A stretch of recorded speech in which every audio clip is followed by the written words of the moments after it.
Hello दोस्तों, my name is Raj, founder and CEO of JK architect. आज और एक और सीरीज आपके सामने लेके आया हूं मैं कि शटरिंग जो करवाते हैं, शटरिंग करवाते समय किन किन बातों को ध्यान में रखना चाहिए। तो सबसे पहले मैं बात करता हूँ शटरिंग में बीम की बात करता हूँ।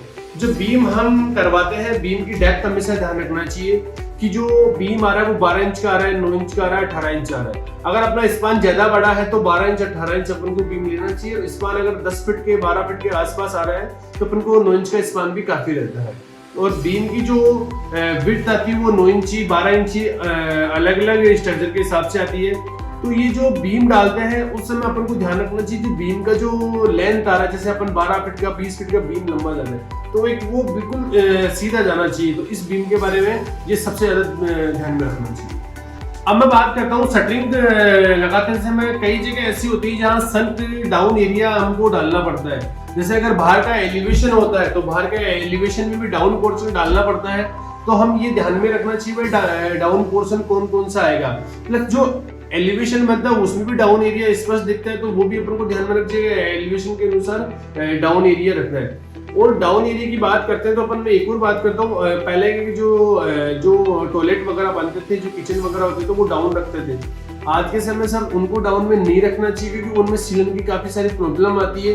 तो जब भी अपन शटरिंग लगवाए तो टॉयलेट में तो ध्यान में रखना चाहिए, संक पोर्शन बिल्कुल नहीं रखना चाहिए। आजकल कोर कटिंग होकर पाइप्स नीचे आ जाते हैं जिससे फ्यूचर में अगर कोई प्रॉब्लम आती है तो आपको तोड़फोड़ कम से कम करनी पड़ती है। तो डाउन एरिया बिल्कुल नहीं रखना चाहिए वहां तो। और जो एलिवेशन के हिसाब से वार्डरोब में कई जगह अगर डाउन एरिया आ रहा है तो वहां पे अपन डाउन एरिया रख सकते हैं। अब मैं बात करता हूँ ओपन कटआउट की। जो ओपन कटआउट अपन छोड़ते हैं, जैसे बैक साइड में जो भी अपन ने कटआउट छोड़ा है तो उसको अच्छी तरह ध्यान में रखते से बड़ा कटआउट अपन को छोड़ना चाहिए।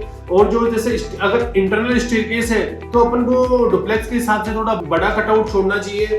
और जो बाहर का एलिवेशन लाइक अपना 20 बाय 50 का प्लॉट है, 30 बाय 60 का प्लॉट है तो पूरा प्लॉट कवर नहीं करते समय अपन को कम से कम भी 5-6 फीट आगे कटआउट छोड़ना चाहिए, जिससे बाहर का जो एलिवेशन आता है उसका लुक काफी अच्छा आ जाता है। तो कटआउट्स पे हमको खासकर ध्यान में रखना चाहिए कि अपन को कटआउट्स कहाँ पे छोड़ना चाहिए। और कटआउट हो सके जितने बड़े छोड़ेंगे तो जो एयर की जो वेंटिलेशन आता है, जैसे टॉयलेट्स वगैरह में पीछे बैक साइड रूम में तो काफी अच्छा वेंटिलेशन आता है। तो कटआउट्स का हमें खासकर ध्यान में रखना चाहिए। जो बालकनी अपन छोड़ रहे हैं वो बालकनी ध्यान में रखना चाहिए कि जो बाहर का एलिवेशन हमने फाइनल किया है उसके अनुसार बालकनी आ रही नहीं आ रही। हो सकता है आगे पीछे नहीं करके उसको एक ही लेवल में अपन ने ले लिया है तो अपना जो बाहर का एलिवेशन होता है वो कभी सेट नहीं होगा और जो बाहर का लुकिंग आता है वो बिल्कुल नहीं आएगा। तो अपन को बाहर का जो एलिवेशन को देखते हुए अपन को शटरिंग प्लान करवाना चाहिए और वो चीजें ध्यान में रखना चाहिए। दूसरी बात करता हूँ मैं लेवल्स की।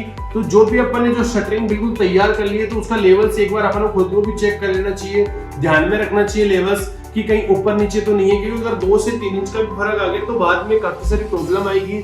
जब अपन बाद में उसको रूट को रेन वाटर के पाइप वगैरह निकालते हैं तो काफी प्रॉब्लम आती है, क्रैक आने के चांसेस हो जाते हैं, छिलन आने के चांसेस हो जाते हैं। क्योंकि जो एरिया कम उठा हुआ है वहां पे जो फिलिंग आएगी वो कम आएगी, इस वजह से प्रॉब्लम आएगी। Thanks for watching this video. Please like and subscribe this channel. And और भी अगर आपको हमारी और भी आर्किटेक्चर सीरीज आपको देखनी है तो आप पिछले हमारे वीडियो में जाके देख सकते हो। हमने काफी सारी वीडियो पहले भी इसमें डाली हुई है, आगे भी इस वीडियो आती रहेगी। और आपके अकॉर्डिंग कोई हमें वीडियो बनानी चाहिए तो आप कमेंट्स बॉक्स में हमें बता सकते हो, हमें उस पर वीडियो बनाने की पूरी कोशिश करेंगे। थैंक्स।